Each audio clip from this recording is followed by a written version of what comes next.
Hello there. Welcome to the second Tokyo Global Dialogue.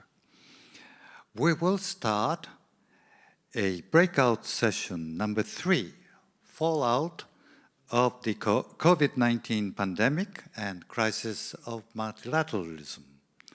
I'm Kyo Akasaka, moderator for this session. The coronavirus pandemic has been a once-in-a-lifetime phenomenon. As of yesterday, over 112 million or more have been infected globally, and about 2.5 million deaths have been recorded.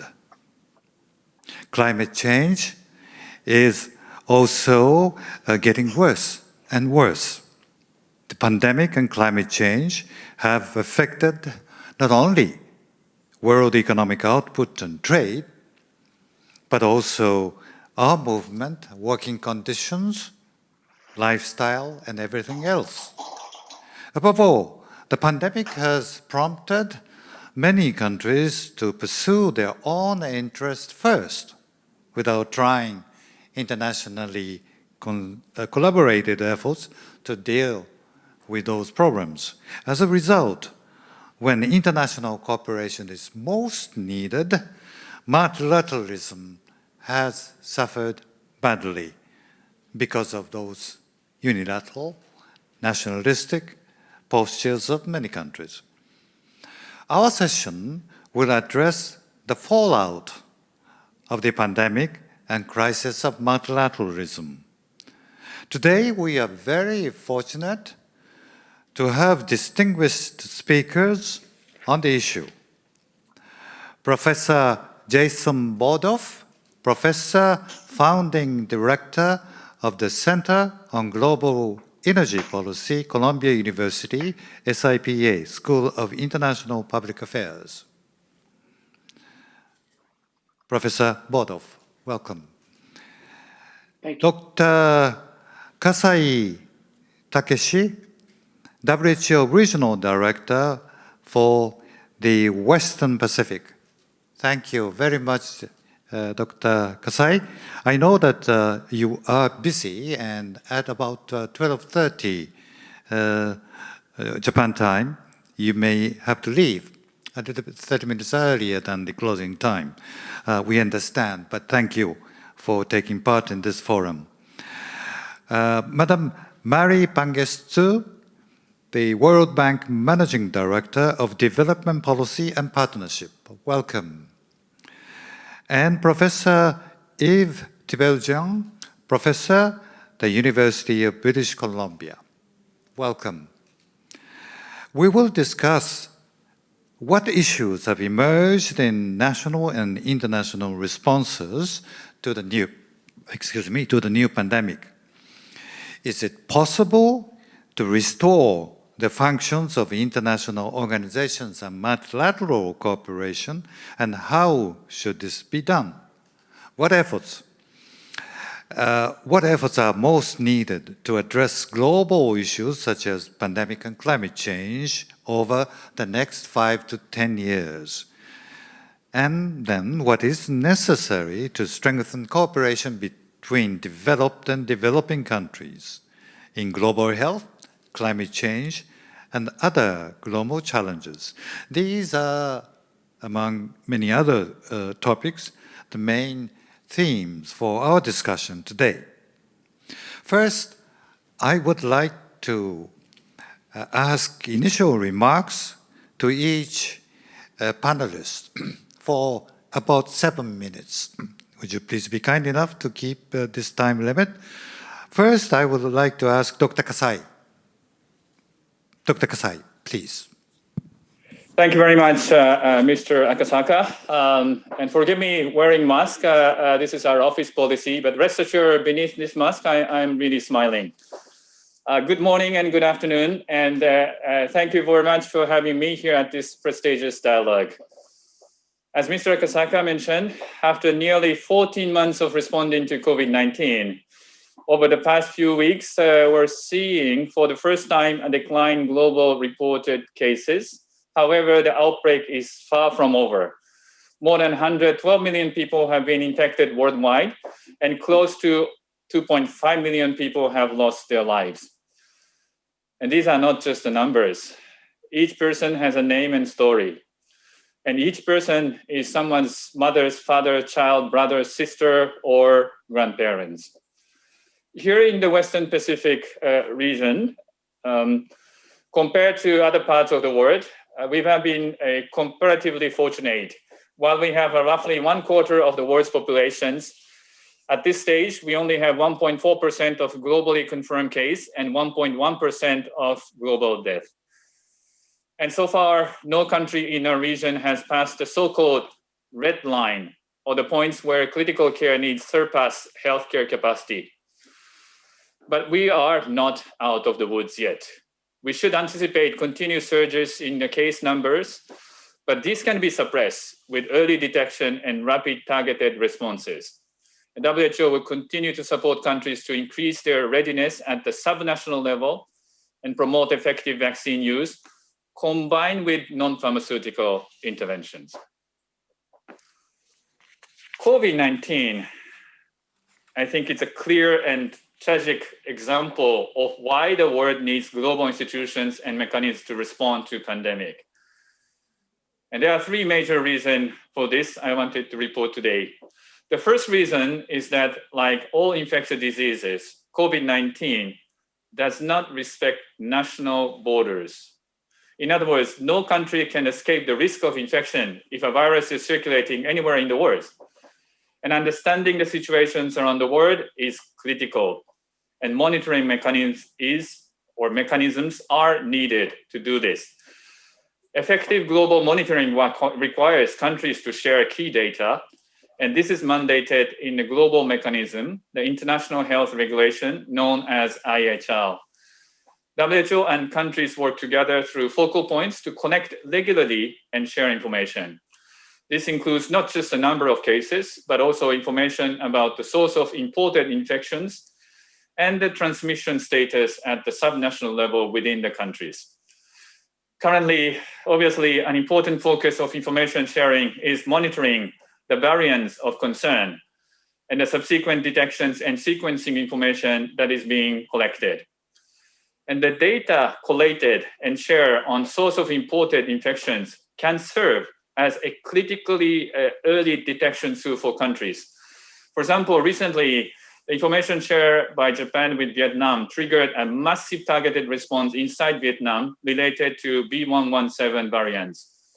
And there are also many other examples of countries sharing information and collaborating throughout the pandemic. Mechanisms have also been established to facilitate the development of diagnostic tools, treatments, and vaccine. For vaccines, we have established a mechanism called COVAX facility with the Global Alliance for Vaccines and Immunizations, Gavi, and Coalition for Epidemic Preparedness Innovation, CEPI, not just to expedite the development, but also aim at to facilitate equitable access to vaccine. And I was very happy to see that COVAX delivered its first vaccine this week to Ghana, and with many more in the pipelines. However, there is also some uncertainty with timelines, given the vast demand exceeding supply and some issues with manufacturing. But of course, on the other hand, we're very happy to see the strong pledge that have been made, including the recent G7 commitment.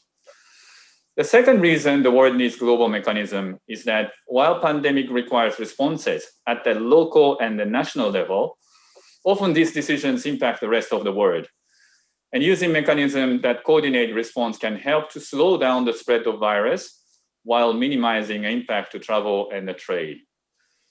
And the third reason is that overall capacity of our regions to respond to pandemic is actually determined by the country with the weakest response capacity. This means it is in all our interests to ensure every country has a capacity to detect and respond to infectious diseases. This is mandated under the International Health Regulations, which were revised based on the lessons identified after the SARS outbreak in 2003. And our region took these lessons and the mandate very seriously. We developed the Asia-Pacific Strategy on Emerging Diseases, or APSED, And the objective of upset is to support countries to develop their core health preparedness capacity. And upset is now in its third iteration, and its implementations has been supported by many partners, including Japan, Australia, Canada, New Zealand, Republic of Korea, and ADB. It has been a very long journey, but COVID-19 has proven that this investment was worthwhile. A special stock-taking meeting convened last August confirmed that member states in the Western Pacific are fully utilizing the capacity developed through upset in responding to COVID-19. There are many reasons our region has been more fortunate than others during the pandemic. But efforts countries have made through upset to strengthen their capacity is definitely one of these reasons. In closing, I would like to highlight one other key lessons we have learned. And this is about the trust, about how the IHL mechanism is defined is important.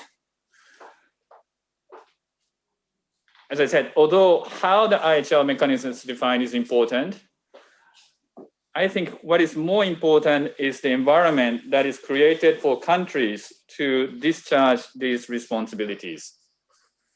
And the trust between countries developed through upsets implementations has enabled the response to be more coordinated and effective. As I have said, no country is safe until every country is safe. And the pandemic is far from over, but by countries utilizing the international mechanism we have in place, they can make more effective and risk-based decisions at both the national and subnational level. There is currently an ongoing evaluation of the international health regulation function during COVID-19 and early WHO response. We're expected the result will be reported to the World Health Assembly in coming May. And the member states will discuss how we can continue to improve. And WHO is committed to implement those recommendations.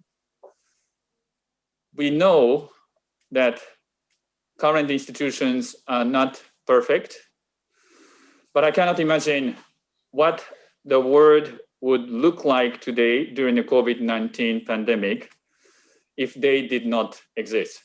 Thank you very much, Mr. Akasaka. Thank you very much. Thank you, Dr. Kasai. Thank you for your presentation, particularly on why the world needs global institutions and mechanisms to respond to a pandemic such as COVID-19. Thank you. Now I would like to ask Professor Tibeljan to present your statement for 7 minutes. Thank you. Mr. Professor.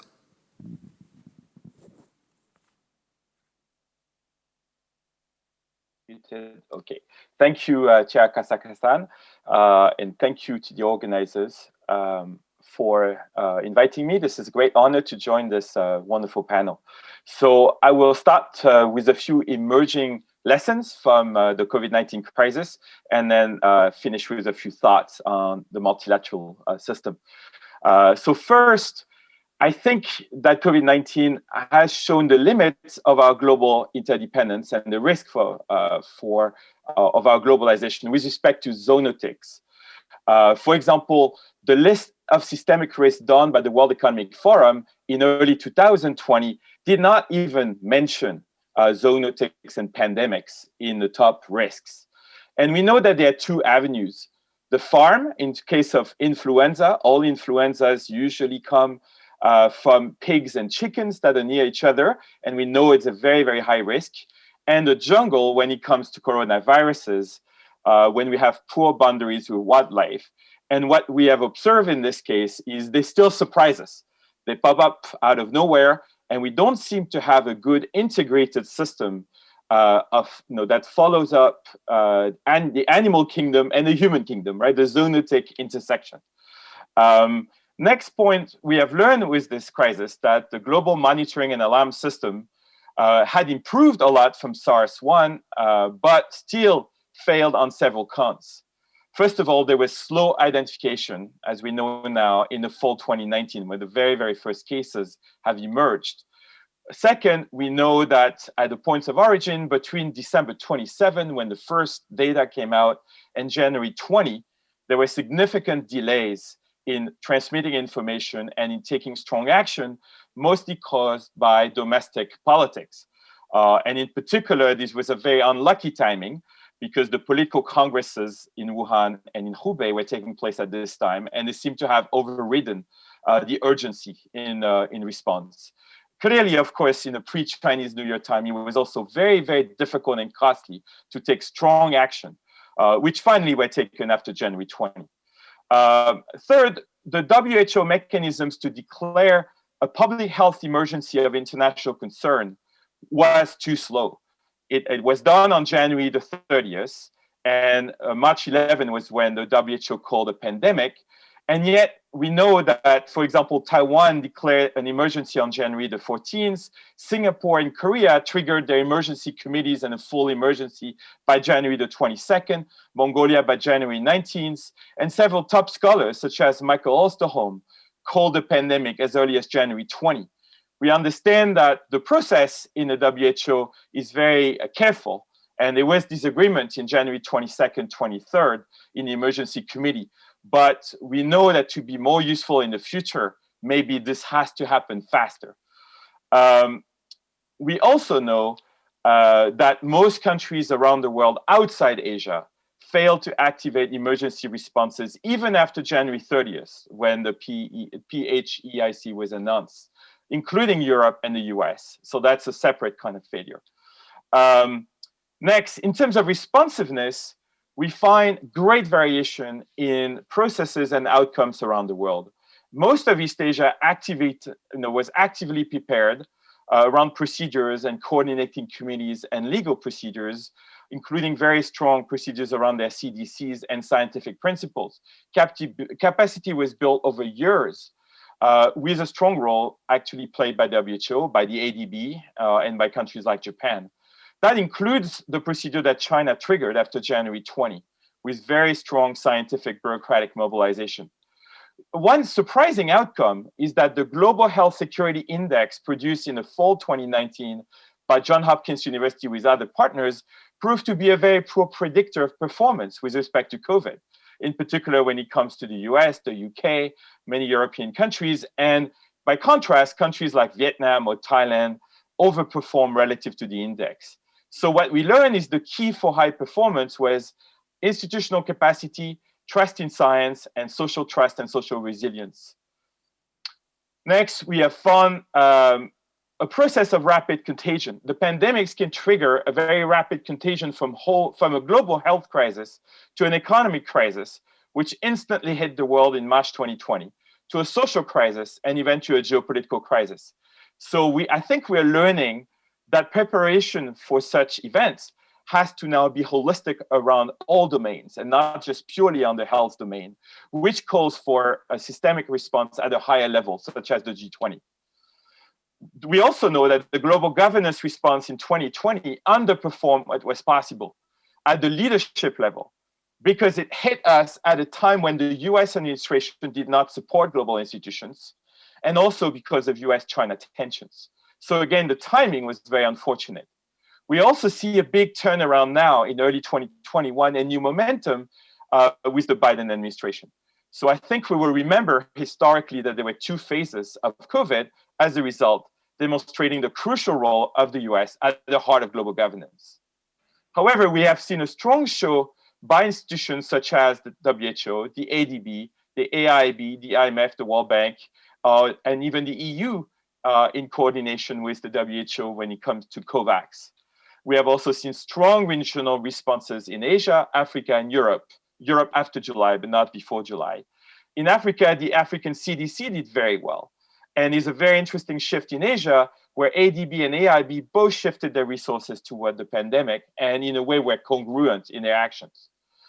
We also see back on the vaccine side, a plus in the speed of research, a plus in COVAX, but a minus in nationalism.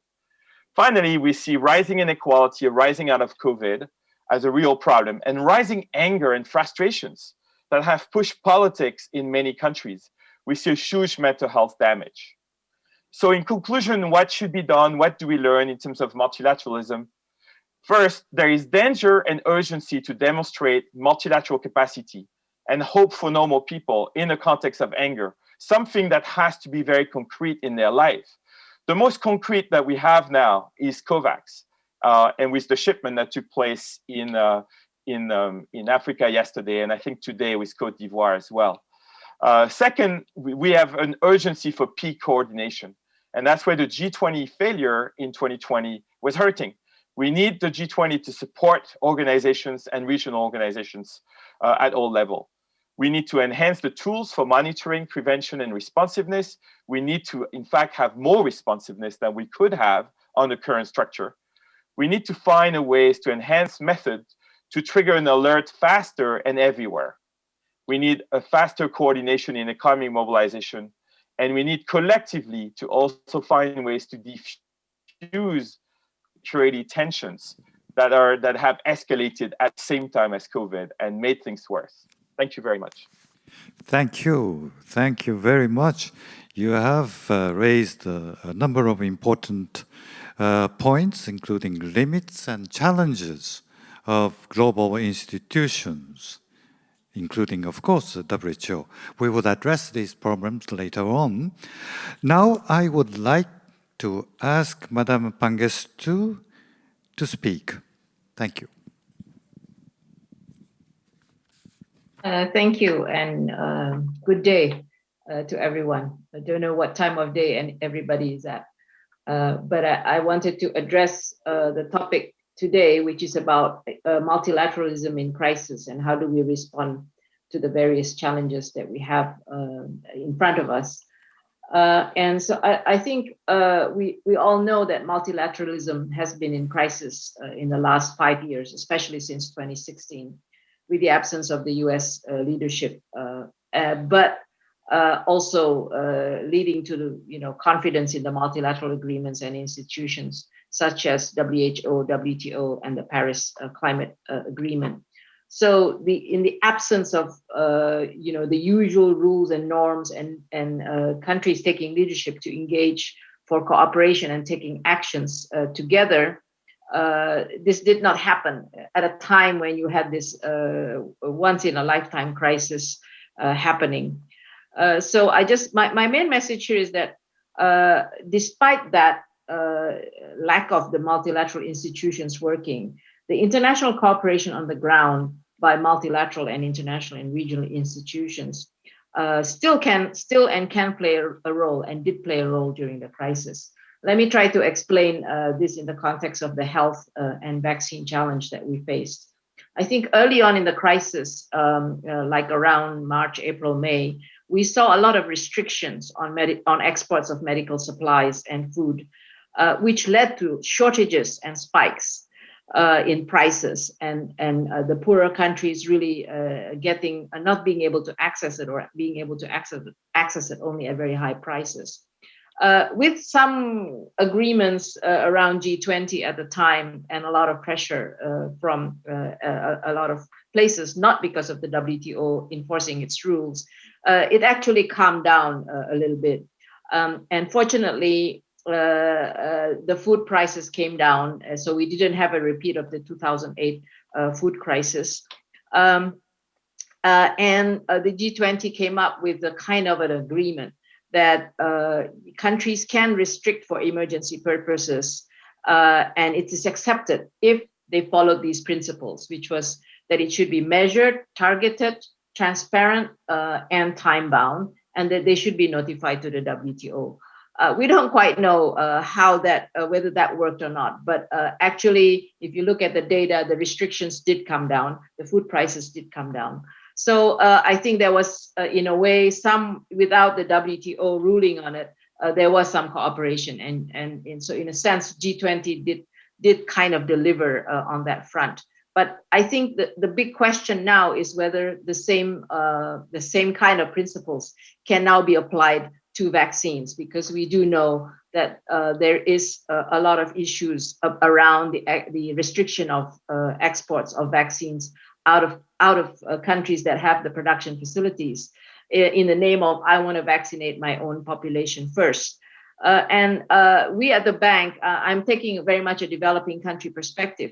We are very concerned about ensuring that there's equitable access to vaccines for the poorest countries, because all past experience on immunization and availability of vaccines will tell you that if you let the ability to buy and the availability of supplies to be the ruling parameter, developing countries are going to be last in line, and it may take them years before they can get the vaccine. And obviously, that is not going to be good because of you have to solve it for the whole world, or the health and the economic recovery is not going to happen.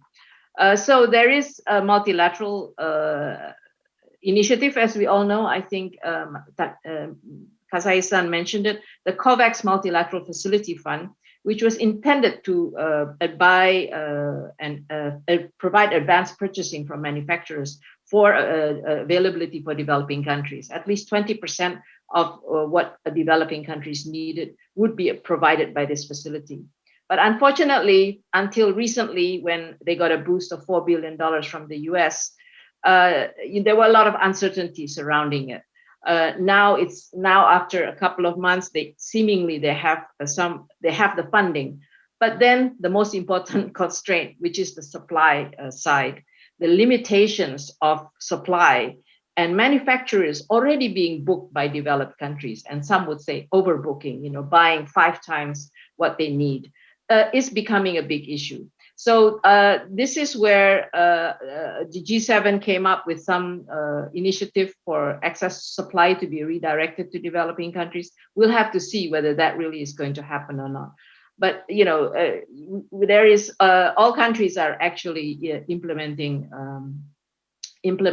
restrictions, and I think this is one big issue where the multilateral cooperation needs to come in place. Otherwise, there is not going to be the supply needed. And I think what we're trying to do is finance countries to be able to purchase vaccines. But again, it's the supply issue. The financing is not the major constraint, it's the availability of supply. So how do you complement the COVAX facility with the ability of countries to deal directly with manufacturers, or if the developed countries are going to provide the excess supply to countries, how do we make sure that that happens? We think there should be more transparency around contracts and delivery dates by both suppliers and development partners, making clear the contracts that are out there. So there can be a real assessment of the availability. And therefore, how do we ramp up manufacturing? How can we also work on the manufacturing side and make sure that countries that don't have manufacturing capacity, which is where the problem is, can also access the supply. And I just wanted to say that despite the kind of hit and miss in the multilateral cooperation and agreeing to act together, we have found, as the World Bank, international cooperation on the ground in the emergency phase, as well as now in the vaccination phase, is actually working. So on the ground, we have designed health emergency packages, how to provide health equipment, food, and social assistance. We designed what we call a multi-phase programmatic approach that we rolled out to 140 countries.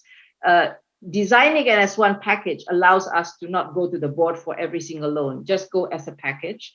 And the second advantage is that other donors, bilateral donors, regional donors, and country budget came in to scale up this delivery. And on the ground, we worked with partners such as the WHO, WFP for food delivery, community organizations, CSOs, to scale up what you can deliver in countries. And I think that's been a good model. And it is actually being also replicated in the vaccination process, where we have $12 billion of procurement financing for countries.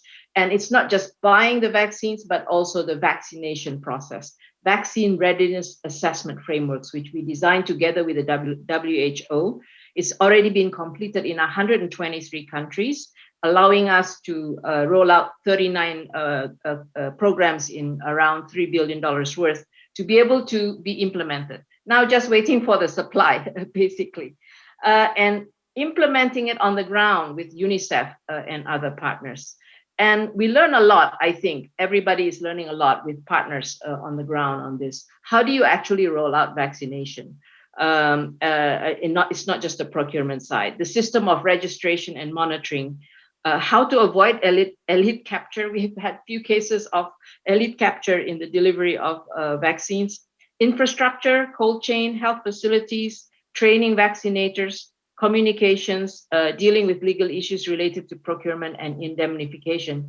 Just to share with you some of the issues on the ground that actually, because we are working across many countries and with partners, allows learning to happen across countries on these issues, so that the readiness is there when the supply comes and we have the financing. It's now really the supply constraint, which is the major issue. So I think there can be much more multilateral cooperation coming up in the near future on these fronts. I think I'll stop there. I actually had another point about climate change, but I think I've probably used up my 7 minutes. But I can come back later, because I do think moving forward on the recovery and growth, there is a dire need for global cooperation. Without that, we will not have a green, resilient, and inclusive growth and recovery. But I can come back to that and the need for global and multilateral cooperation. Thank you. Thank you. Thank you, Madam Pangestu. You raised very important issues of the demise of multilateral cooperation, in particular with respect to vaccine supply and restrictions imposed by many countries, and how to cope with the issue. We will address these issues later. Now, let me turn to Professor Bodov. Professor Bodov, please. Thank you. Thank you for the invitation to be with you this evening here in New York. And my friend and Columbia SIPA colleague, Marie, had a good transition to me, because she said she wouldn't get to climate. So let me talk about climate change and energy, since that is what I know more than global pandemics. And obviously there's some similarities in the need for global cooperation to address crises like a pandemic and like the threat of climate change. So what we saw last year when it came to climate change was by far the largest emission reduction we have seen in any 1 year, somewhere around 8-9% reduction in greenhouse gas emissions, significant reductions in local air pollution. There were some at the time sort of celebrating this, and that somehow it might inspire people to live differently, change their lives, and realize they want this kind of air quality going forward. I think those of us who spend a lot of time studying it and understand the systemic nature of how our energy system works recognize that was unlikely to happen, because it is not based primarily on individual choices, but on the energy system that we have. And the reduction in carbon emissions last year was largely not good news, and it is certainly not the way you want to reduce greenhouse gas emissions moving forward, which is to shut down a very sizable portion of the global economy so that people stay in place and we reduce the spread of this deadly pandemic. And not surprisingly, that is precisely what has happened. As the pandemic in different parts of the world at different paces has begun to come under control, as economies have started to reopen, emissions have largely, not entirely, but largely rebounded to where they were before. Oil demand is close to its pre-pandemic level. Goldman Sachs this week released a report saying it would be back to its pre-pandemic level by the end of the summer or early fall. Some people have it next year. But there is not, from the pandemic itself, a permanent or structural shift in the outlook for energy emissions and for greenhouse gas emissions. There may be some longer term impacts with people deciding to travel a little bit less. It's quite a long flight to Tokyo. Perhaps there's a way in the future I would interact at a conference or in meetings this way, but I miss coming to Tokyo. So I actually would like to get back on a plane and see friends in person and visit cities that I love.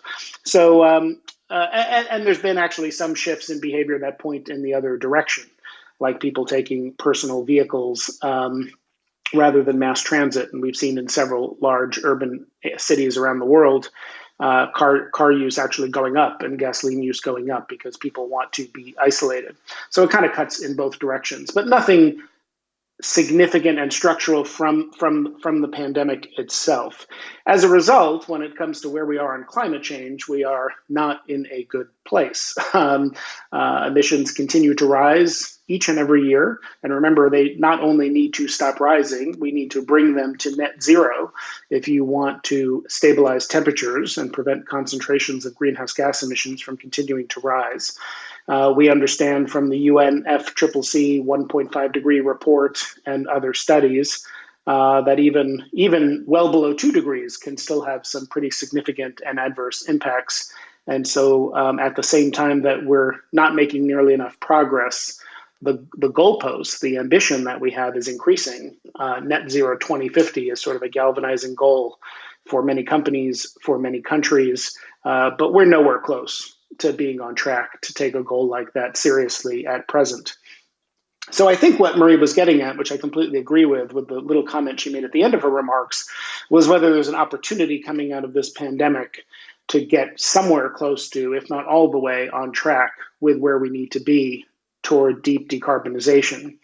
And I think the answer is perhaps. So I'll give the perspective from here where I sit in the United States, a new administration under Biden and Harris that is not only taking climate change seriously. I should say that, and I served in the Obama administration, as important an issue as climate change was to President Obama, the level of urgency, the level of attention, the level in which all aspects of the federal government on domestic and foreign policy are now being brought to bear to tackle the climate crisis is like nothing we've seen before. And I think there is a very strong link. Secretary Jennifer Granholm, the Energy Secretary, who was confirmed earlier today, so now Secretary, is one example of that. She's a governor from Michigan who has spent a lot of time thinking about how to rebuild the automotive industry there, how to put people to work. And there's a clear connection in how the Biden administration thinks about climate action and economic recovery and job creation. Building a clean energy economy, putting steel in the ground and putting people to work. And that's why many of the labor unions have been quite supportive of strong climate action. And we know that the economy is in a deep hole in the US and in many other parts of the world. And we're going to need significant government investment to pull it out of that hole. In the US now, we're talking about yet another large-scale relief bill to help cities and states that are in debt, to help people who are struggling to pay their bills and their mortgages. And then after that, there is very ambitious goals to have a significant, multiple trillions of dollars investment in infrastructure. That can have a sort of classic Keynesian economic stimulus effect, but also is important from the standpoint of climate. And at a time, particularly when the cost of government borrowing is so low, there is a good argument, I think, that now is the time to invest in parts of the economy that not only help it get back on its feet, but that really pay dividends over the long term. Things like investments in innovation and R&D, and certainly in infrastructure. And so I think you'll see a very strong focus on infrastructure, on clean energy in the Biden infrastructure plan, and what many in Congress are proposing around renewable energy, rebuilding our grid. We saw what happened in Texas this week, where the grid didn't work particularly well. And advanced vehicles, electric charging infrastructure, making buildings more efficient, all of those things. We've seen that already in the European Union, a significant focus on climate and clean energy in their stimulus package. And I think to the extent that the world can cooperate and work together on making large-scale investments that we need, this is an opportunity to really to make a meaningful change not maybe all the way what we need, but make a meaningful change in the outlook for clean energy growth around the world with some of these large government investments at a time when the economy needs it. We will then need on top of that significant multilateralism and cooperation. That's the nature of the climate change problem. It doesn't matter where a ton of CO2 comes from, they all contribute equally to the problem. And so if any one nation acts, even a large emitter like the US or China, it is insufficient unless we all act together. And so I think you'll see a strong focus on that, which is represented by the Biden administration picking someone of the experience and stature of John Kerry to be the international climate envoy, to have a seat on the National Security Council, a role in the cabinet, and asking Secretary Kerry to be the face of the US internationally. The US probably in April will put on the table its national commitment for how much it's going to reduce emissions by 2030 as part of rejoining the Paris Agreement. I think that will and needs to be an ambitious target, which ambition would be defined somewhere in the range of 50% reduction, but that's hard to do. And it's something that requires not just the administration, the Biden administration to act, but requires our Congress likely to act as well. And then we take that ambitious NDC and we work with other countries around the world to raise the level of ambition everywhere and try to make sure that if any one country is seeking to be more ambitious with climate, we know that other countries are working with us and trying to raise the level of ambition themselves for a successful meeting in Glasgow. I'll just note, I mean, I can say much more about what the Biden administration is going to do, both domestically and internationally. The one point I would make is I think one thing that will be important is it's not only domestic policy and it's not only international climate diplomacy and multilateral negotiations, say through the UN Paris process. I think this administration is going to, it's said in its executive order. I wrote an article about 7 or 8 months ago called Why It's Time to Put Climate at the Center of U.S. Foreign Policy.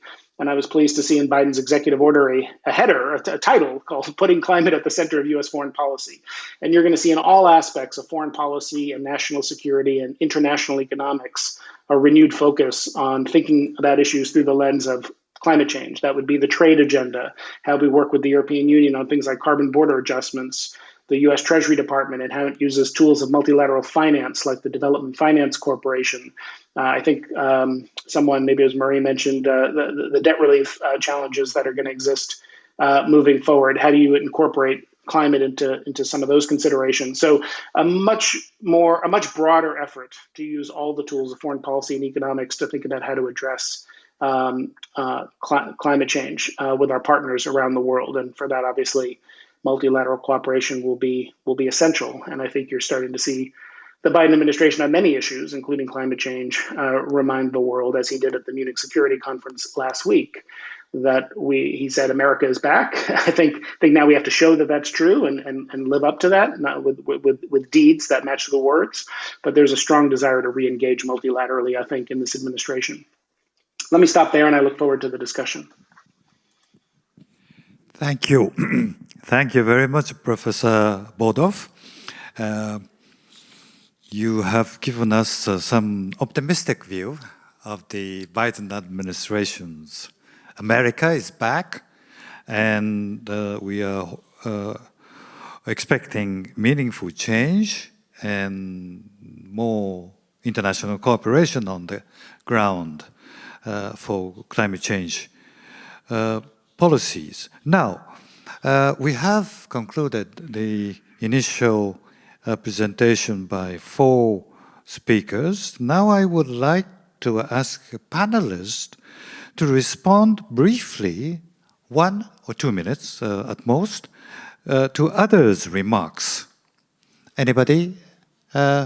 First, would you like to respond to other speakers,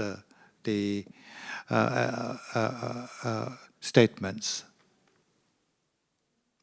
If I can start, Yes, I'd like Marisa? to respond to Jason's remarks about climate and the urgency to move. I think we also feel from a perspective of what to do with with recovery and growth, and the opportunity. There's an opportunity to have green, resilient, and inclusive recovery and growth for development. But for developing countries, the issue is how do you make sure that the link between climate and development is there. Developing countries coming out of this pandemic are faced with a lost decade of development unless we can have strong growth. So I think what we're trying to do is how can you have the green recovery in terms of investing in natural capital, including climate. And there are three systems, energy being one of them that Jason mentioned. There are three kind of systems in most countries that are the contributors to greenhouse gas. It's energy, it's transport and urban, and food and land use systems. So how do we get transition in these three systems as part of development and make sure that we can have the investments and for the investments to happen, you need two things basically. You need the policy reforms, including things like NDCs. So we are going to be working with countries for them to come up with NDCs. How do you integrate climate into countries' development plans and low carbon development strategies that will lead them to higher growth, jobs, and of course, inclusiveness, and at the same time achieve the reduction in CO2 emission. So that's really kind of the framework that we're working on. And that's not going to happen without investments and without the mobilization of capital and funding that's needed. There is this 100 billion that's promised to developing countries. And that needs to come both from public, external public and domestic public funding, but also from private capital funding. So this is where I think global cooperation is much needed. Developing countries are in their stimulus programs, maybe it's around 5% of GDP compared to developed countries at 20%. And I think I would just close that, there's a vast amount of savings earning low interest, looking for opportunities for sustainable investment. But that needs, plus the external public funds that need to boost the needs of developing countries. And that's where where global cooperation is going to be much needed if the world is going to go on the path of a green, resilient and inclusive and strong at the same time recovery. Thank you. Professor Bodov, just in 1 minute, would you like to respond? Sure. No, I completely agree with Maria. I think it's an incredibly important perspective she brings from Indonesia, from a part of the world that is growing its energy use incredibly rapidly. And I think when you're growing energy use as quickly as many emerging markets are, it's important to recognize this inextricable link between GDP growth, income growth, and energy use. And that's the backdrop against which we need to think about how to meet the need for increased energy use and all the benefits that come with it, but try to do it in ways that put us on a different trajectory and it's incredibly difficult. I mean, we shouldn't understate the scale of that challenge and what it looks like in terms of the amount of capital that needs to be mobilized. We're talking about increasing ambition for Glasgow. Most countries are falling short of the promises they made in Paris, nevertheless promising to do more. We need financial, technical, economic assistance to help countries get on track with that, recognize the scale of the challenge, and think creatively about what it means to invest in sources of energy, and then maybe retire those assets before the end of their normal economic life because they're needed today to supply affordable energy until we can really scale up and grow zero carbon sources of energy at the scale we'll need to deliver energy to a growing population and wealthier population, but do it in a zero carbon way. Thank you. Professor Tibeljan, you have raised some concerns about the handling of WHO. You have any comments on what Dr. Kasai said? Dr. Kasai presented the very strong views on what to do, and his office seems to have been doing a good job, but you may have some responses to Dr. Kasai's argument. Briefly, in 2 minutes. Yeah, briefly. Yeah. No, so I actually, Dr. Kasai is on the ground and knows, better than all of us. I actually listed WHO on both sides, right? I mentioned one issue about the calling of the emergency in the pandemic, and then, however, I also listed all the successes on the ground level. And today, as mentioned, we would be way worse off without the WHO. So that's we're in this in-between world, right, where there has been a lot of great sharing of information, and now there's cooperation around vaccine and all this. So that's the current ground level action, and COVAX is a huge innovation, which I also listed on the positive. The issue is more about the initial phase, for the next pandemic, how to be ready. I think essentially the WHO functions, the calling of an emergency requires the emergency committee to have an agreement. We know that on January 22, 23, they couldn't reach that agreement. And with hindsight, it would have been better if they did, right? Even saving that 1 week would be helpful. We also observed that the Asian countries went ahead anyway, right? So most Asian countries decided that it was a pandemic, but the rest of the world was complacent in many ways.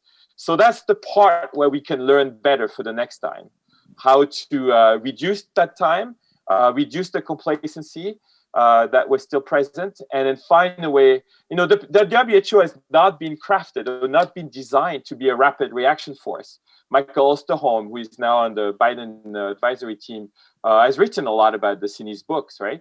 And so that's the piece that we still need to add in a way to the framework. The rapid reaction ability, and maybe move away from a very safe peer review kind of system to being able to act faster and take the decision faster to call the alarm, right? Now, of course, there's a risk of false alarms, and we have had false alarms. In a way, there has been criticism in the past that for H1N1, the pandemic was called, and in a way, it was not as deep a crisis as we thought. So we have to find a way, indeed, to maneuver those difficult waters. But this is one aspect. And then there has been the sharing of information, so the IHR, which was mentioned as well by Mr. Kasai. We know that they're going to be reviewed and etc. So we know that there was a little bit of delay in implementation of the IHR, the transmission of information. But that's not about WHO, that's more about how it worked on the ground there. Thank you. Yes, indeed, the WHO might need to work on the revision of the International Health Regulations, IHR, but for that, the member states have got the power to do that. Now, I know that Dr. Kasai may have to leave in just about 5 or 6 minutes, but before leaving, Dr. Kasai, would you like to respond to what Professor Tibeljan said? Thank you very much, Akasaka-san. And thank you very much, Professor Higgins. I think I can see there are very objective, neutral views. And I totally agree when he points about the importance of the paying attention about the risk of zoonosis. It's actually not only coronavirus. We're surrounded by so many viruses in the animal, which can potentially move into the human sector. That we call it zoonotic diseases. And this region is been really paying attention to next influenza virus that might transmit from the animal side to human side and cause next pandemic. Now, this zoonotic diseases by nature, originally it's the virus among or the bacteria within the animal, and that can transmit to human. And then in the very special context, that can also transmit to the human to human. But that will not cause pandemic. In the case of coronavirus, once the virus really acquired effective transmissions ability between to human, that makes a pandemic, potentially the pandemic.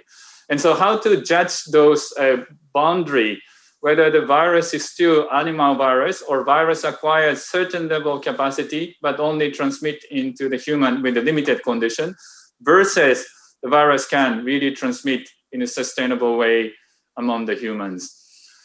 And to make that judgment, the information from the ground is crucial.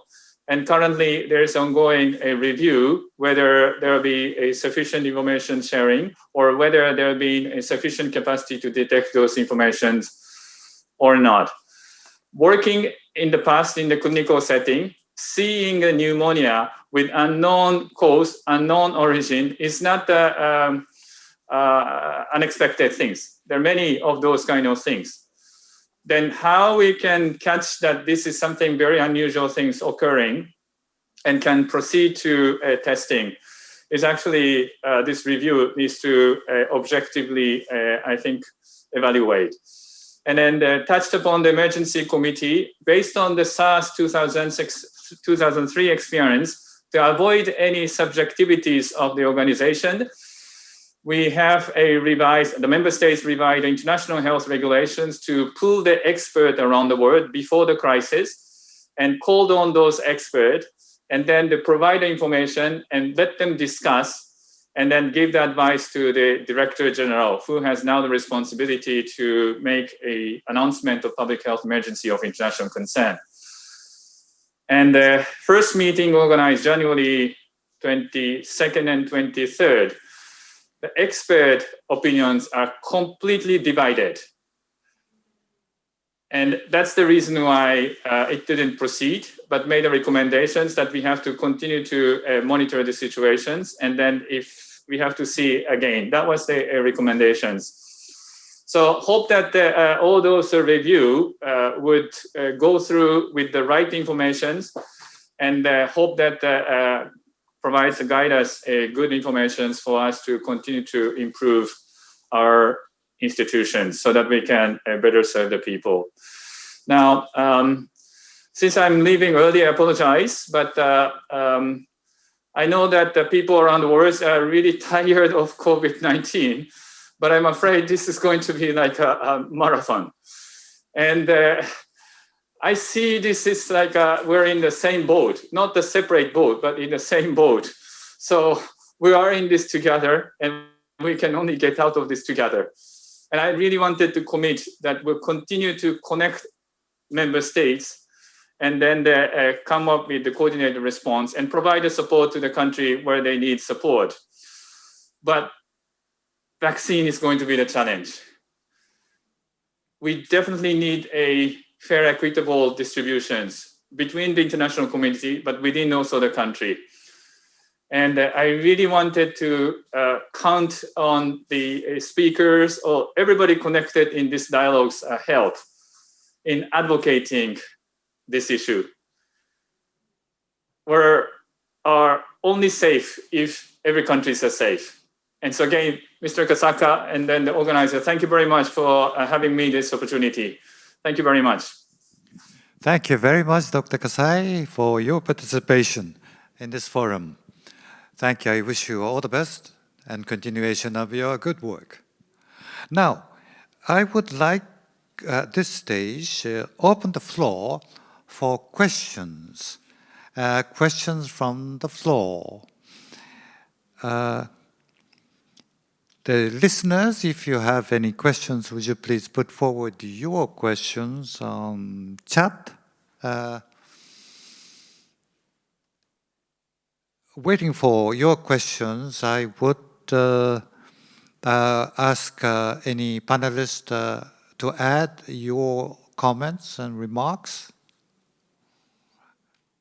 Mari-san, you have any more comment at this stage?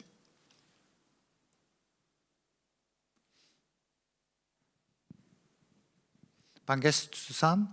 Madam Pangestu? Yes. Were you satisfied with the response of Dr. Bodov? Yes, but I had another question for him. Yes. If I can. It's Please. A question that we are struggling with, let's say, on the energy issue. You know, for us, the kind of the energy and development issue is quite different, region specific, right? In Africa, where you have very low electrification rate, you're asking the question, how do I get base load? And renewable energy, seemingly, I don't know the answer, technology-wise, cost-wise, doesn't seem to be the answer for a base load in Africa. But okay, if coal is not the answer, can gas still be the answer? I mean, that's one question. I know there's hydro, there's nuclear, but how do we solve the problem in the countries with low electrification rate? Compared to, and then there's the other set of problems of the major emitters in India, East Asia, some of the Latin American countries, where you're talking about transitioning out of coal.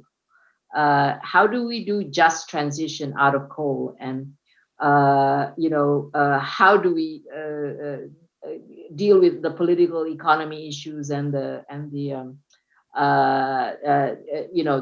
fact that at least if you don't count the externalities, coal is still the cheapest source. I mean, a lot of countries are going that way, but how do we transition out of there? If you have any insights, any ideas for us, because I think this is really the big questions for us. Professor Bodov? Can we go to gas? I mean, this is a big question.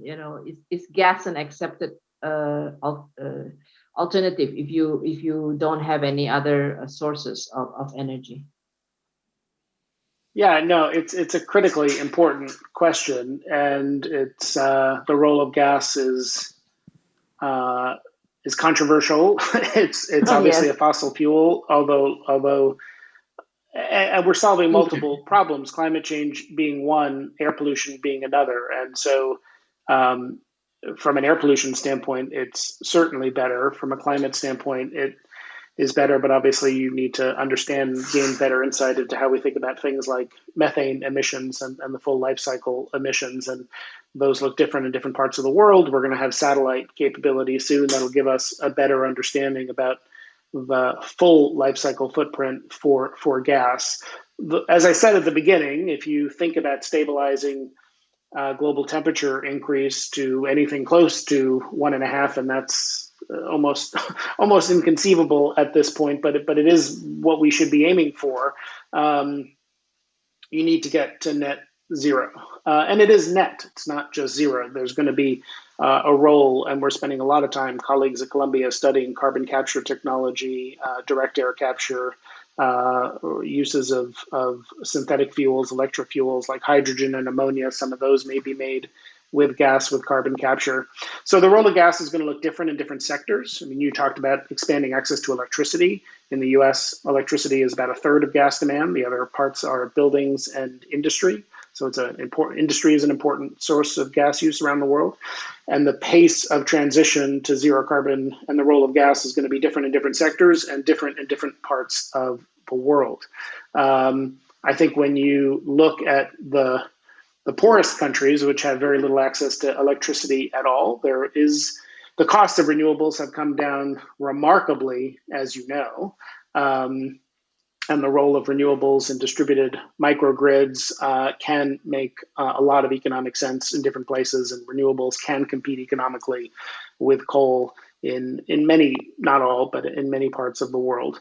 But as you said, there's still a need for, once you grow your electricity use, you need some firm, decarbonized firm baseload power as well. And that's why even in some of the modeling where you look at what a zero carbon scenario in the US looks like, there's a lot more renewables, but it's not all renewables. You'll also have some other sources of energy, whether it's nuclear or gas with carbon capture, because you do need baseload capability on the grid.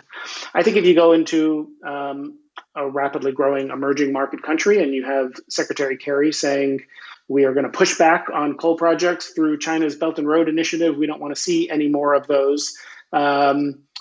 It is hard at this point to have economically viable packages that meet how rapidly energy demand is growing. I think in Vietnam, electricity use is going to double in the next decade without gas being part of that mix right now. But as I said earlier, you also want to think about what a pathway is to move away from that in a time frame that is consistent with the long-term goals we have. And that may mean you're thinking about investment in infrastructure with an eye toward ensuring it's economically viable to retire that infrastructure earlier than you normally would. So I think the pathway to retire, I mean, you have to remember, it's not just not building new coal plants, which is the goal today. Stop building new coal plants. That's kind of the goal. If we never build another new coal plant in the world and we run the existing fleet of coal plants to the end of their normal economic life, we blow through the Paris climate goals. So you need a pathway to think about retiring existing infrastructure. And that's really hard. You need to build mechanisms into domestic climate policy. Governments need financial instruments like low-cost debt refinancing to make the owners of coal plants whole. Policymakers need to create incentives to retrofit existing coal plants. The IEA analysis shows you're retiring some, but some of it is there, say, with carbon capture technology. Policymakers need to invest more in economic development and diversification to help coal-dependent communities. Part of the challenge to transition is how many workers are in the coal sector in countries like Indonesia or in India, and there needs to be a viable pathway of just transition for those workers. And then you certainly need wealthy nations, which are historically responsible for most of the emissions, to provide low-income countries, I think, with direct financial assistance or access to subsidized credit, to help put a package together that works, that includes zero carbon energy. And to the extent there is not currently zero carbon energy, there's a pathway to retire that consistent with the long-term climate goals we have. Thank you. While waiting for questions to be posed from the floor, I have the one question, just different from what you have been discussing right now. It's the issue of compliance of international cooperation. The compliance is both relevant to pandemic issue, the coronavirus pandemic, as well as climate change issue. The Paris Accord is an agreement of voluntary efforts of member states of the United Nations. There is no compliance mechanism as was under the Kyoto Protocol, for example. So if China pledges, India pledges, and United States pledges certain actions by 2030, but there is no penalty, even if you don't fulfill that promise. With respect to the pandemic, for example, whether China has complied with the international health regulations or not, that is a moot question. But there is no compliance system as such. Even some countries do not report in accordance with the international health regulations within 24 hours. There is no way for WHO or for the international community to punish those countries. I mean, it's a well-known fact that many countries have not been following the regulations. How can we expect that those promises or regulations or international accord, be fully implemented? Otherwise, climate change will never be solved, and the pandemic will have the same old problems. Professor Tibeljan, do you have any views on this? Yes. Yeah, great question. What we have learned over the recent years is that we started with Kyoto, which was a pledge and then review, and there was potential punishment, right? There was, but Kyoto, the outcome of Kyoto is it didn't work well with democracy. It didn't work in the US, didn't work with Australia. Even Japan, because of Fukushima, ended up 10-12% above target. But that's explainable. So, in the end, at the starting point, the Kyoto Annex 1 countries were, 55% of emissions based on 1990 emission. By the end of the sequence, they were below 25%. So they were getting to be a smaller percentage. So, there's been a lot of disappointment around Kyoto. And so the effort with Paris was to build a new mechanism, which was very innovative, right? And it was a loose pledge, but with an annual a review every 5 years, and then a ramping up process. And with the national pledges, the idea is that there could be a sort of competition that would involve the public more. There would be this deliberative process within each countries that would be quite democratic and bottom up, and would create this excitement. And there's a competition among countries doing it at the same time. And eventually, the whole idea of Paris is a ramping up process, right? So that every 5 years there will be an increase. And so the Paris target was not enough. But then the hope was that the 5 years later and 10 years later, with the stock takes, we would get to the right place. And the challenge to this day, and I would like to ask more to Professor Bonoff, is the problem is how to get democratic support, right? In countries like the US, where climate is so disputed, if actually all of us are very, very hopeful about the new team, right? And all the ideas that are coming out in this new team. But, getting through Congress a package with renewable infrastructure is actually a long shot, right? I think the probability is less than 50% because the Democrats don't even have the majority because they need to go through Joe Manchin, and Joe Manchin, who is one of the 50 Democrats, is not on board with everything, not even with the stimulus package, as far as I know. And so there will be a lot of watering down. And so the whole challenge is how to build democratic support, how to build community support.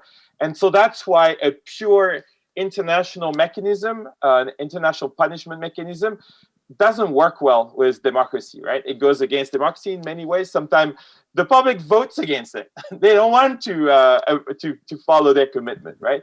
So we have to find a way to build democratic support for this. And so that's the experiment of Paris, but we are limited, yeah. Thank you. We have got one question from the floor. Mr. Yanagida, please read it out. Okay, so I got questions in Japanese, so I will read it in Japanese. パネリストからこの COVID-19 と気候変動 So the panelists have talked about the commonality of COVID and climate change. In COVID-19, domestically, there were strong measures such as locking down community, and countries tried to change people's behavior. In climate change, will there be a meaningful change? We need probably a strong measure if we are to see a change. And what kind of measures would be, for example, strong measures? In English? In the case of pandemic, there have been very strong, forceful measures like lockdowns. But in terms of climate change responses, mitigation, or adaptation on climate change, would there be any equivalent measures like lockdown? Or government would be able to impose something on citizens to cut the emissions of CO2s? That is the question. Well, you're starting to see those a little bit. I mean, these are obviously very different challenges for the reasons Maria was talking about. We want people to have more energy use, and energy use delivers enormous prosperity and benefits to people. So as people move from 2- and 3-wheel vehicles to 4-wheel vehicles and have electricity that provides for air conditioning and refrigeration of food and medicine and studying at night and all the other benefits that take for granted sitting where I am, those are things we want people to have. We just need them to have those energy services in ways that don't cause the consequent emissions of CO2. I think the question is insightful, though, in what I suspect will be a pathway toward decarbonization if we get on track with it. Again, we're not even close to it right now. It's not going to be linear and predictable and orderly. It's going to be disruptive and disorderly. I think back last year while we had the pandemic, we were also in the US celebrating the 50th anniversary of Earth Day, a day in 1970 when 1 out of every 10 Americans, a lot of people, came into the streets across partisan lines, Democrats and Republicans, urban and suburban, to basically say we can't live like this anymore. Like we can't have air that we can't breathe and water that we can't drink and lakes we can't swim in. It reached a level of damage that people finally said enough. And the famous American economist Herbert Stein said he had a rule of economists that if something cannot go on forever, it will stop. And I think that's true for climate change. The question is, when do we get to that point? We're not there yet. And I think we're going to continue along until a point where we realize the damage that's been done. And then there may be, at that point, the kind of disruptive measures, which won't be economic lockdowns, but you'll see a ban on the internal combustion engine, or you'll see bans on production in some countries that are large producers but want to show leadership on climate change. It won't be kind of a predictable pathway the way climate policy might, but it might be some more extreme measures like that once people kind of recognize the urgency. And the last thing I'll say is, unlike polluting the river, if you finally get your act together and put in place the right regulation to stop, a few decades later, the river will probably have cleaned itself up with some remedial measures. It's much harder to do that with climate change because a ton of CO2 stays up there for hundreds or thousands of years. So once we kind of when we get to the point of that sense of urgency, it's pretty hard to kind of roll the clock back at that point and reverse the damage. If I may add, yes, please. I think it has to come from both ends. Governments can impose policies that will, change behavior, like Rwanda banning plastic bags, for instance, or determining, saying, okay, in 10 years, we're all going to go to electric vehicles. And policies that make companies go to corporate sustainability. What is trying to happen now, for instance, introducing climate risk as a financial risk. So it drives your investment decisions as well as your company decisions. And then what Jason was saying, bottom up, right? The behavior that comes about because the pollution is just so bad that it's the citizens that want the change, like what happened with China. China didn't become positive about climate change until it was just unbearable to breathe in Beijing. Same thing with India, in New Delhi. So I think it will be different processes in different countries, but the role of citizens and consumers and the fact, and even your employees, young people don't want to work for companies which are, not determined as a good corporate citizen in the sense of the environment and many other issues now. So I think that it has to be a movement from all stakeholders, in my opinion. Many economists. I'm wondering. Many economists. I don't know if we were. Yes, Professor Bodov, please. No, please go ahead. Many economists advocate some economic instruments like carbon taxes or some penalties in terms of economic burdens. In the case of pandemic, for example, in Japan, we have now emergency state declaration. Under the declaration, the government has been trying to impose some penalty, not yet agreed upon, but they have tried to impose a penalty to those restaurants which will open beyond the time limit. This will become an economic incentive. If you open the restaurant up until 10 o'clock in the evening, you would pay. You have got to pay penalty for that. That's an economic instrument. At the same time, on climate change, we may be able to do similar things, to pay money for polluting the atmosphere. In the World Bank, do you support the carbon tax to be imposed on developed as well as developing countries? Mary-san? I think we're in favor of carbon pricing and even cross-border cross-border carbon taxes, but I think the key is agreeing on how you can measure it in a kind of an agreed way and in a transparent way, and everybody agrees on how it's measured, because otherwise I think developing countries can be hurt. For instance, on cross-border taxes, it can impose a very heavy duty for the export and import of goods, for instance, unless we can make sure that it's measured in a way that is transparent and maybe have also the phases that allows the developing country to be able to make the adjustments. But I think many developing countries are actually already, we are working with many countries that are already thinking about carbon pricing and carbon taxes domestically. When you get to the cross-border, I think that's going to be much more tricky.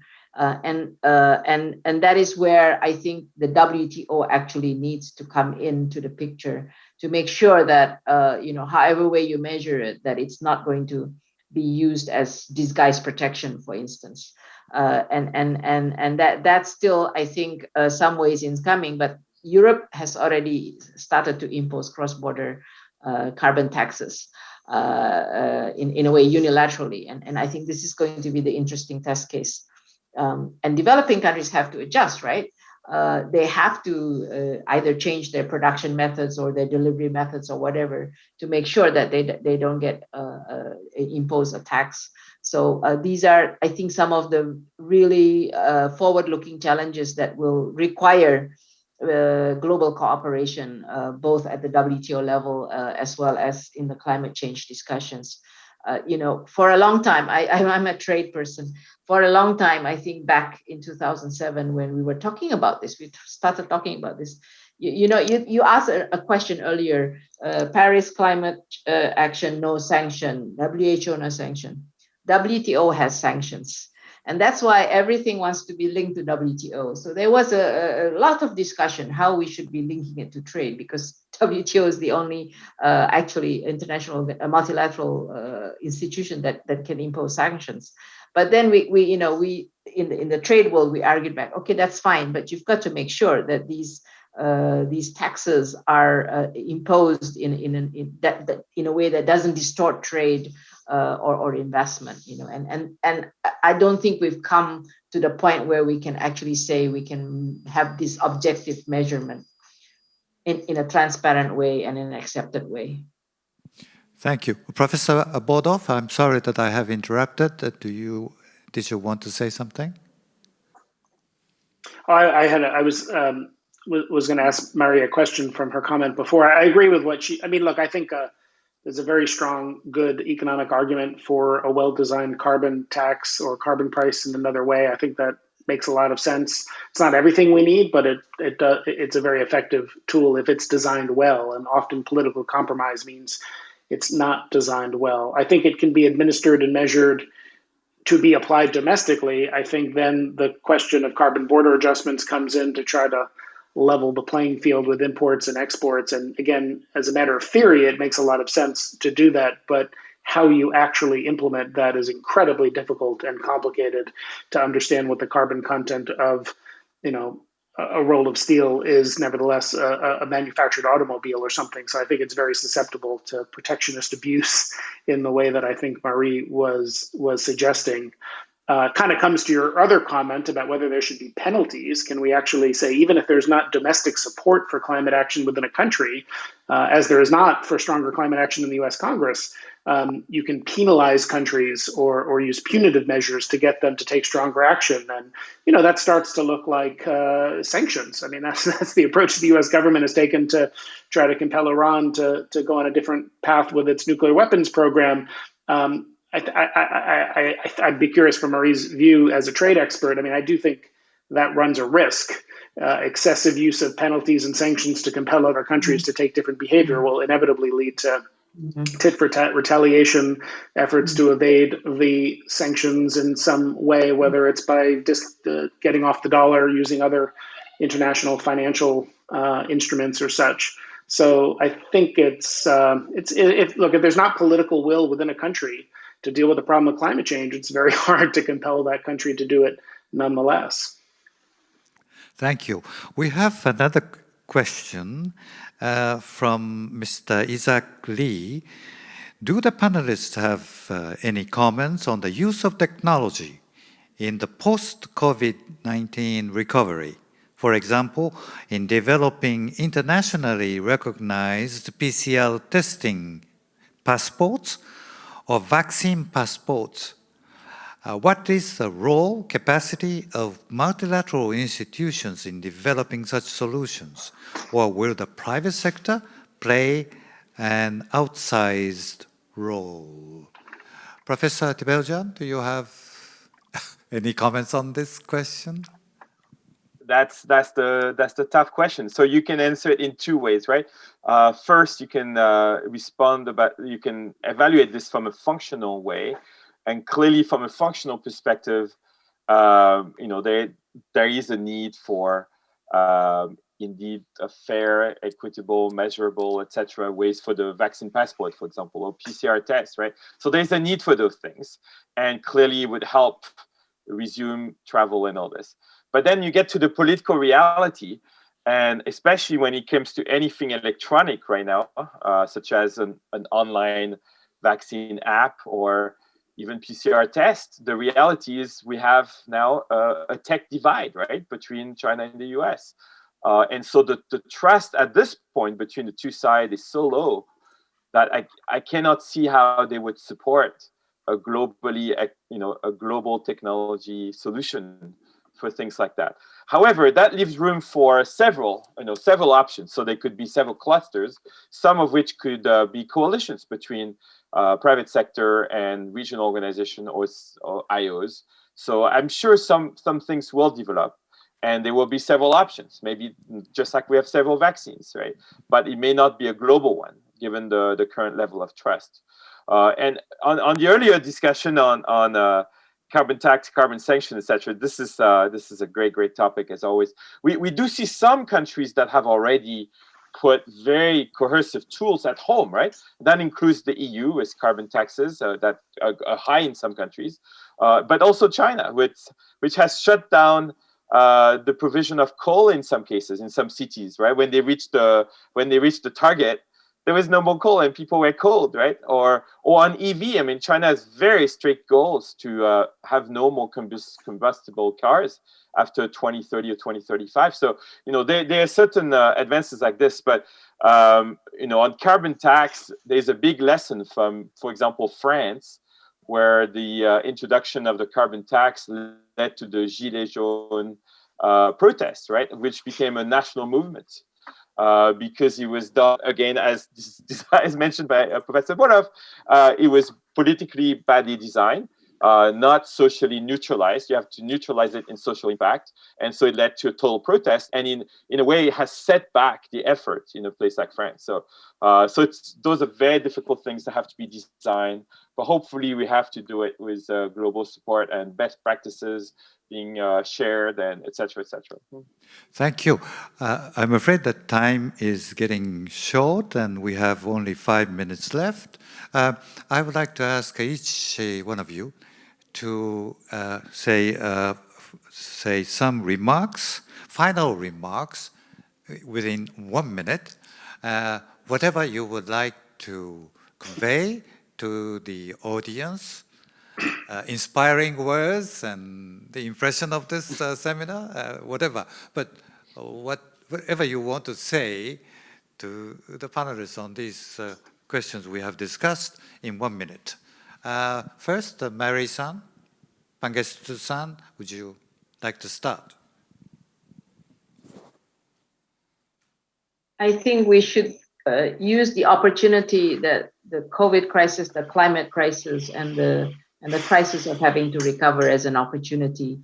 And given the changing authorizing environment that we are in now, this is the time to act rapidly with urgency and at scale, and global cooperation is much needed. Thank you. Professor Bodov? Well, it can be hard sometimes to be very optimistic about where we're headed on climate change because there's just not much time left to take a target like 1.5 or 2 degrees seriously. And we have not only not started reducing emissions, they're continuing to rise each and every year. But when I look at the pathway moving forward, we know that we're going to need to deploy a lot of the energy sources, low carbon energy sources we have today, like solar and wind, which have come down dramatically. The cost of solar down 90%, batteries down 90%, wind 70%. So we've made a lot of progress. We know we're going to need a lot more innovation too. The International Energy Agency tells us that to achieve net zero emissions by 2050, half of the emission reductions come from technologies that are not commercially available yet, like hydrogen and carbon capture, maybe advanced nuclear. And so if you want cause for optimism, I think the fact that it took less than a year to get a vaccine for a global pandemic, and it's an extraordinary medical achievement. And I think when we deploy our innovation capability at big problems that have a significant technology component, like figuring out how to meet growing energy demand in a lower carbon way, there's a lot of things that I think we will be able to achieve that may surprise us. Thank you. Professor Tibeljian? Yeah, great.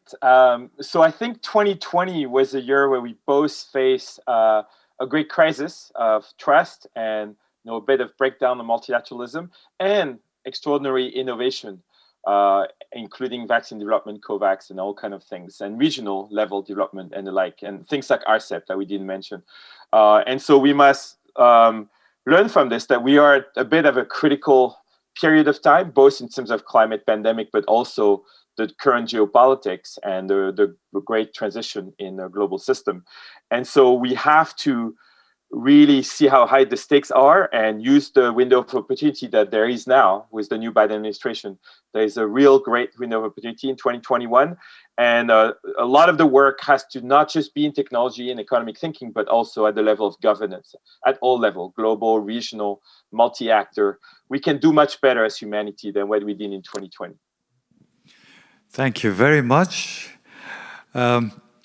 Within 1.5 hours, we discussed a lot of things, and I have found that there are indeed a lot of issues and challenges, both on pandemic issue and climate change.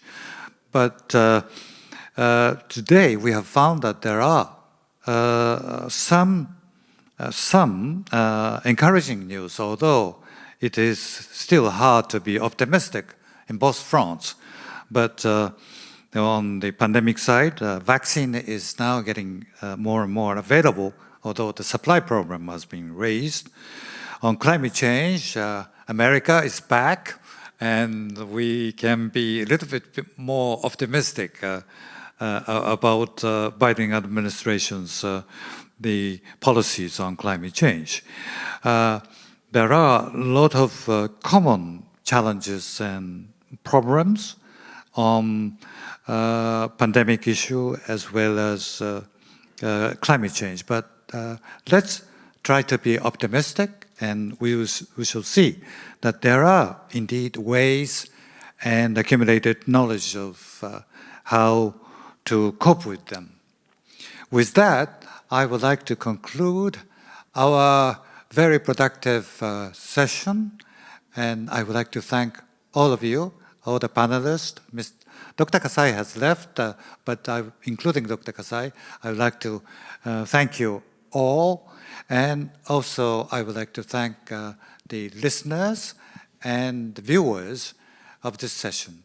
So with that, I would like to conclude our session, our breakout session. Thank you. Bye-bye. Bye-bye.